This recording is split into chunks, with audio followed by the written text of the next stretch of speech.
ये कोई प्रमोशन नहीं है। ये हम सिर्फ सरकार के लिए हमारा एक निवेदन है कि जो माननीय न्यायालय का जो आदेश आया है वो हम उसकी बिल्कुल हम उसका सम्मान करते हैं, लेकिन उस आदेश के लिए हम डीबी में जाना चाहते हैं। तो हम ये चाहते हैं कि सरकार हमारे साथ पुरजोर तरीके से हमारा साथ दे। सरकार, हम सरकार से ये निवेदन करते हैं कि जो न्यायालय ने निर्णय दिया है हम उसकी पालना में करने के लिए तैयार हैं, हम उसको मानने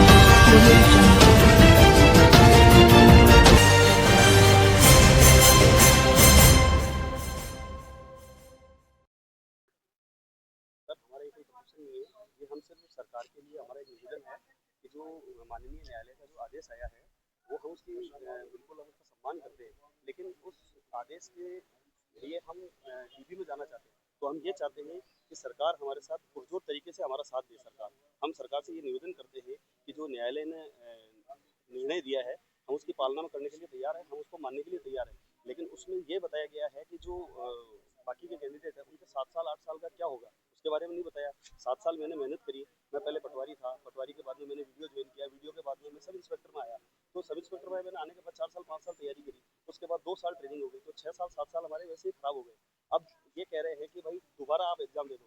क्या मैं 7 साल जो मेरा 7 साल पहले जो मेरा फिजिकल स्टेटस था वो क्या 7 साल में मेरा वही रहेगा? इन बंदों के क्या कोई चोट नहीं लगी होगी 7 साल में? तो क्या वापस वो फिजिकल दे पाएंगे? क्या वो वापस पढ़ाई कर पाएंगे उतनी कि जितनी वो पहले करी थी? क्योंकि इन 6 सालों में जो एक नॉर्मल कैंडिडेट है वो तो पढ़ाई कंटिन्यू कर रहा है, लेकिन 7 साल में या 6 साल में जो हम वहाँ ट्रेनिंग कर रहे थे 2 साल से बिल्कुल पढ़ाई नहीं करी। तो पढ़ाई करी, हम तो पढ़ाई से वंचित हो गए ना। तो वो तो हमारे साथ गलत ही हो रहा है। इस चीज़ को तो देखना चाहिए था माननीय न्यायालय को। सर, ये मैं बताता हूँ आपको, ये एग्जैक्ट फिगर मुझे पता नहीं है, लेकिन ऐसा है जो पहले से जो बंदे हैं सेंट्रल गवर्नमेंट से भी बंदे आए हुए हैं उनको उनके लिए कोई उसमें बताया नहीं कि भाई सेंट्रल गवर्नमेंट वालों को कैसे भेजा जाएगा। उसके बाद में पैरेलल सिलेक्शन, जो कि बंदे ट्रेनिंग कर रहे थे सब इंस्पेक्टर की ट्रेनिंग कर रहे थे, तो उसके बीच में भी उनका first grade second grade third grade railway उसमें चयन हुआ था, तो उन्होंने उसमें ना जाके सब इंस्पेक्टर को प्रेफर किया। तो वो तो उनकी छूट गई ना। और इसी ड्यूरेशन में 5 साल में आरपीएससी ने और कर्मचारी चयन बोर्ड ने अन्य भर्तियां भी निकाल दी थी, तो उसमें हमने अप्लाई नहीं कर पाए। तो वो भी हमारा समानता का अधिकार कहाँ रहा उसमें? आर्टिकल 14 जो संविधान का बोलता है कि समानता का अधिकार होना चाहिए, तो समानता का अधिकार होना चाहिए, उसमें तो हम अपियर ही नहीं हो पाए। तो वो तो हमारे से छूट गई ना वो भर्तियां, तो उसके लिए कोई प्रोविजन नहीं दिया इसमें कि भाई हम वापस उन चीज़ों को वापस एग्जामों को दे सकते हैं। ये चीज़ भी नहीं सर, आज मुलाकात नहीं कर रहे। आज हम आपके जो जो चैनल न्यूज़ है ये मीडिया के थ्रू हम सरकार तक अपनी आवाज़ पहुंचाना चाहते हैं कि जो डिविजनल बेंच है उसमें हमारे साथ पुरजोर तरीके से हमारे साथ आए और हमें वहाँ पे न्याय दे। क्योंकि हम ये नहीं कहते कि भाई दोषी नहीं है, दोषी के लिए एसओजी अच्छा काम कर रही है, बट एसओजी की जो प्राइमरी रिपोर्ट थी उसी के ऊपर डिसीजन सुना दिया गया।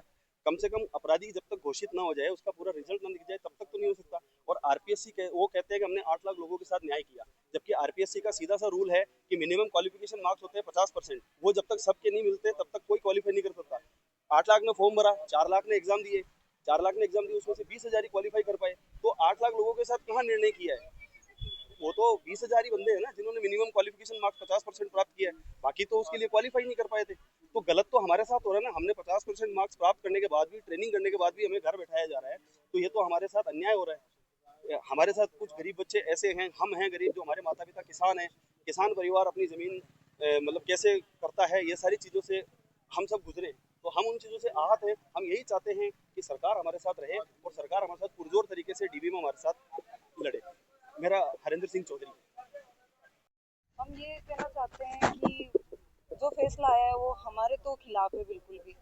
देखा जाए तो 859 पदों की भर्ती थी, उसमें से अभी तक इन्होंने 68 लोगों को पकड़ा गया है।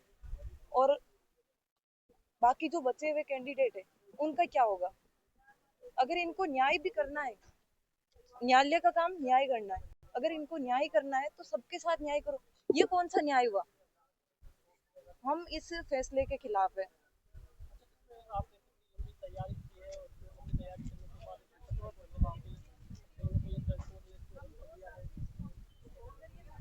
मैं 2017 से तैयारी कर रही हूँ। उसके मतलब इससे पहले वाली जो वैकेंसी थी 2016 वाली, उसमें भी मैंने फॉर्म फिल किया था और मैं फिजिकल क्लियर नहीं कर पाई थी, वहां तक पहुंची। फिर मतलब एग्जाम तो क्लियर था, फिजिकल नहीं क्लियर कर पाई। फिर उसके बाद में वापस से तैयारी में लग गए। कोरोना का फेज भी हमने देखा। फिर उसके बाद में हम लोग 2021 की वैकेंसी आई तो हमें कुछ हिम्मत बंधी, फिर हमने उसकी तैयारी की। 2021 के बाद में अब देख लो आप, 2025 आ चुका है, हमने हमारे 5 साल इस भर्ती को दिए, हमने ट्रेनिंग भी की है, तो कुछ तो हमारी भी बातें वहां तक पहुंचनी चाहिए।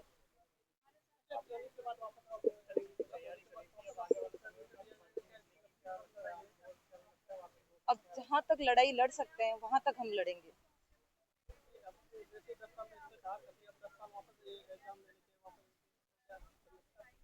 ये ये तो हमारी प्रॉब्लम है कि हम लोगों ने पहले जो तैयारी में हमने साल गंवाए हैं, 2016 से लेकर के अब 2025 आ चुका है। क्या आपको लगता है कि वापस वो कवर हो सकते हैं हमारे इतना जल्दी? हम पढ़ाई के टच से दूर हो चुके हैं, 5 साल हो गए हैं पूरे। मेरा नाम किरण बिश्नोई है, नागौर।